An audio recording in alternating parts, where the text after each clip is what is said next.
Okay, ma. Ẹ bá mi dá ọkọ yìí, ma. Orúkọ mi Paula Gomes. Báwo lẹ ṣe jẹ́ sí bàbá wa Alaafin? Cultural ambassador. Cultural ambassador. Ma, kí ló ṣẹlẹ̀ tẹ́lẹ̀ kàn sọ fún wa? Bàbá ó ti lọ sí ọ̀run. Ǹjẹ́ ó bẹ̀rù wọn àbọ̀ síkì ni kí ló fà á? Mi ò mọ̀, ṣùgbọ́n mo ti sọ̀rọ̀ bàbá lọ́sẹ̀. I talked to Baba last week, so Baba was fine. Maybe it's God take him, so Baba was fine. So, what is your relationship? Báwo lẹ ṣe súnmọ́ àbàtọ̀ kí ni ẹ̀ ti bàbá? What is your relationship with Baba? I work with him on preservation of heritage and culture. That's what I used to do. I was the coach. What would you like to be with him? My father. He was a father to everybody, not only to me. He helped everybody. He's a mentor. So, great man. She's the mother of Tiago. Okay. Ayáwálé ìyá Tiago ó ní abásọ̀rọ̀ tó jẹ́ ìkan lára àwọn PA bàbá wa Alaafin. Cultural ambassador. A ti wà nínú ààfin báyìí. Ìyá wa, báwo ni ẹ ṣe jẹ́ nínú ààfin yìí? Mo jẹ́ kan tó ọmọ Ọ̀yọ́ Alaafin, ọmọ Alaafin Ọ̀yọ́. Báwo wá ni ìṣẹ̀lẹ̀ yìí? Báwo ló ṣe rí lára yín? Àtàndá ikú bàbá yèyé.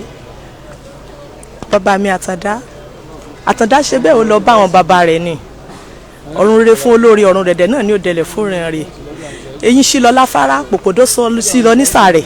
Àtàndá ṣe bí eré ó lọ bá àwọn bàbá rẹ̀ tayò lóde ọ̀run. Àtàndá ti ṣe bíríbírí, Àtàndá ti sọ fún wa. Bàbá mi sọ ní bí ọ̀sẹ̀ méjì sísìn.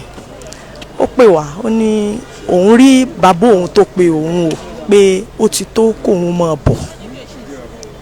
Àyà mi já, ẹ̀rù bà wá pé ẹ̀rí bàbá yẹn rílì ó ní òun rí bàbá òun ní àṣẹ ó sì pé òrìṣà ni ẹ́. Ṣùgbọ́n Ṣàngó ni Aláàfin, Aláàfin ni Ṣàngó. Ibi ẹ̀rù Àtàndá ti bà mí. Ọjọ́ Jàkúta tí ó jẹ́ òòṣà Ṣàngó. Ọjọ́ náà l'Àtàndá ló gba bẹ́ẹ̀ ló gbèrúkúrú jẹ lọ́wọ́ ẹbọra. A dúpẹ́ lọ́wọ́ ọkú torí pé Àtàndá ṣe tó yẹ kó ṣe. Ó bímọ, ó fi kékeré joyè, ó sì fọlá jẹ́, ó fọrọ̀ jẹ́, ó fẹ̀mí gúngùn jẹ́. Lágbára àwọn mọ̀lẹ́ ìgbà mọ̀lẹ́, lágbára àwọn tí wọ́n ti tẹ̀lé Ọ̀yọ́ yìí dó, ilẹ̀ Ọ̀yọ́ ò ní yọ gbogbo wa lẹ́yìn Àtàndá ikú bàbá yèyé. A dúpẹ́ gbogbo ilé o. Akọ afẹ́ra kó Àtàndá ikú bàbá yèyé.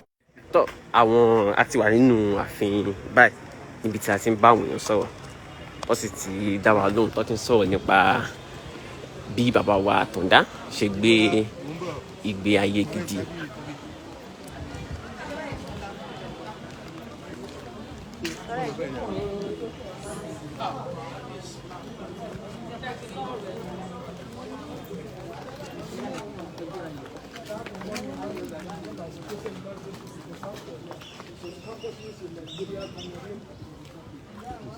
Just too numerous to mention about his achievements or who he was when alive.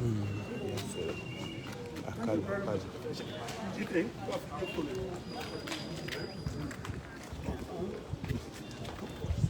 Tó inú ààfin náà wọ báyìí.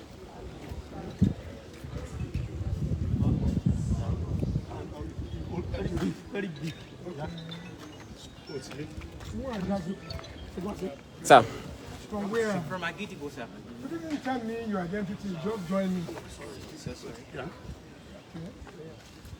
Okay. Yes, my name is Bode Durujaye, the Director of Media and Publicity to His Imperial Majesty. It's true that Alaafin passed on yesterday.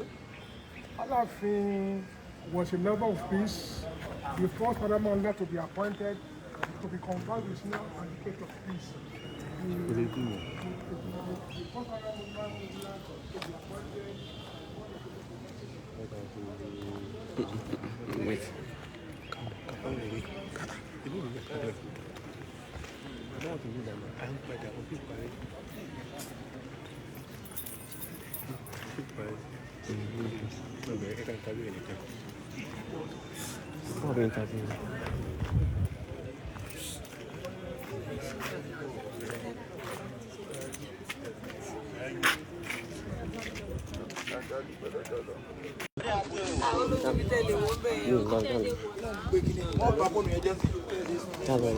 Yes, sir. I'm looking at the sir.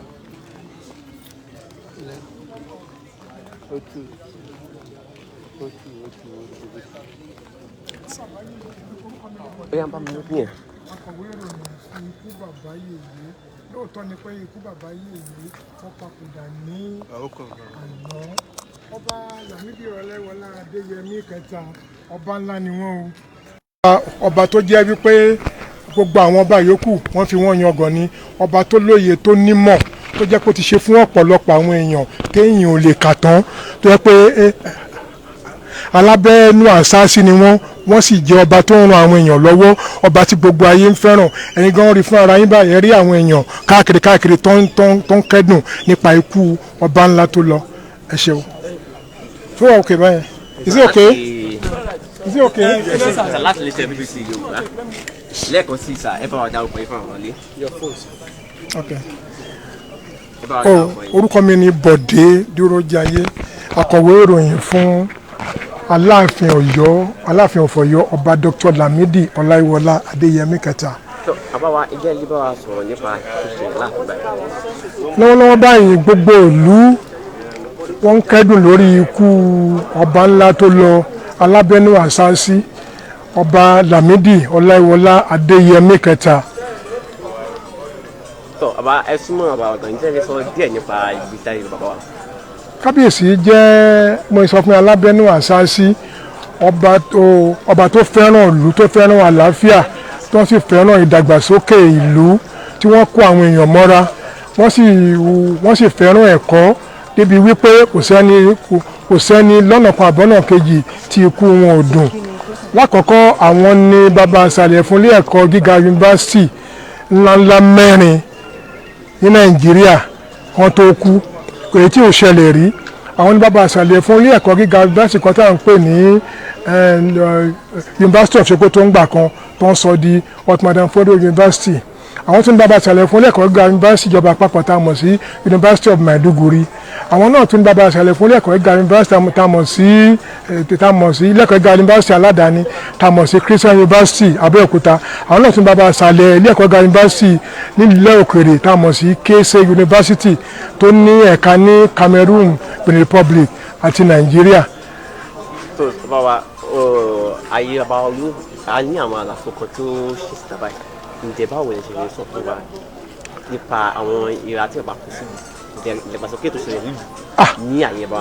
Ẹ̀yin náà ti rí àrùn ojú ni ẹ rí pé gbogbo ìlú ló fẹ́ràn bàbá tó bá kọ ìyà tí ò dá sílùú ibà yóò dá ni ẹ̀yin náà rí fún ara yín ẹ̀yin náà lọ sí gbogbo ìlú ẹ lọ káàkiri ká lọ wo ohun tó ń ṣẹlẹ̀ nínú ìlú ẹlọ́gbọ́n tó ṣẹlẹ̀ ní àkọ́kọ́ náà ṣé kí lẹ fẹ́ sọ ṣé nípa ìdàgbàsókè tó dé bàlú lẹ fẹ́ sọ ni nígbà kan wọ́n ní èèyàn máa ń rin Ọ̀yọ́ tán lọ́jọ́ kan bẹ̀tí ń sìn Ọ̀yọ́ kò sẹ́ni tó lè ní tán láàrin ọ̀sẹ̀ kan kò tó bẹ́ẹ̀ Ọ̀yọ́ ti gbèrú ó ti lọ káàkiri gan ẹ wo ọ̀nà ẹ wo gbogbo ẹ̀ káàkiri ẹ wo àwọn iléèwé ẹ wo gbogbo tó ń dálẹ̀ káàkiri ẹ wo lọ ẹnu ẹ̀ fojú ara ẹ wò káàkiri nínú ààfin yìí gan nígbà kọ́kọ́rọ́ di pé wọ́n dórí àlééfà ààfin ò rí báyìí ẹnu ẹ̀ wo bá ẹ lọ káàkiri sínú ààfin ẹ lọ wò kò sí nílẹ̀ Yorùbá kò sí ààfin tó ní gbogbo nǹkan tó wà níbí báyìí kò sí ààfin ọ̀hún eléyìí láwòkọ́ṣe.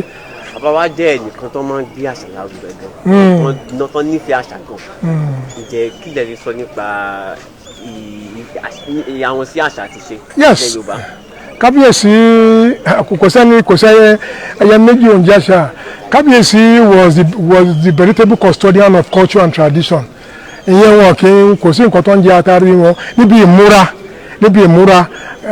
ìmúra tí wọ́n bá dé òde àwọn ọba ńlá míì wọ́n máa ń jí kábíyèsí wò ni wọ́n á wo ìmúra wọn àwọn náà fẹ́ ṣe irú nǹkan tí bàbá ń ṣe ẹ wo abetí ajá tó máa ń dé ẹ wò kò pẹ́ méjì àfẹ́ tó wá fẹ́ kọ́pì wọn nìyẹn ẹgẹ́ tiẹ̀ ẹ wo abetí tó máa ń dé ẹ wo múra wọn àwọn ọba ńlá mi máa ń wo ìmúra kábíyèsí pé ẹ wo bàbá yìí ṣe múra bàtà ní o aṣọ ní o fìlà ní o tòmáàtì ní kò wá sí kábíyèsí ní ọba tó jẹ́ pé wọ́n dìde tí wọ́n ń jagun ọ̀rọ̀ intellectual warfare lórí wípé àṣà wa ti parun kò gbọ́dọ̀ parun pàápàá jùlọ àṣà Yorùbá àgbọ́dọ̀ jì ó parun bàbá náà kọ́ dìde tí wọ́n bẹ̀rẹ̀ kí náà ti ń pè yẹn gbogbo àti gbogbo nǹkan ṣẹ̀ǹbáyé wa ìkíni ni o ìjẹun ni o ìmúra ni olóòkan lọ́kan ẹ má tẹ̀yẹ ká sọ yẹn mọ́ kábíyèsí ọba tí ò ṣe ọba tí ò pé méjì ni ọba tí ò ṣe mú yangàn níbi ìmúra.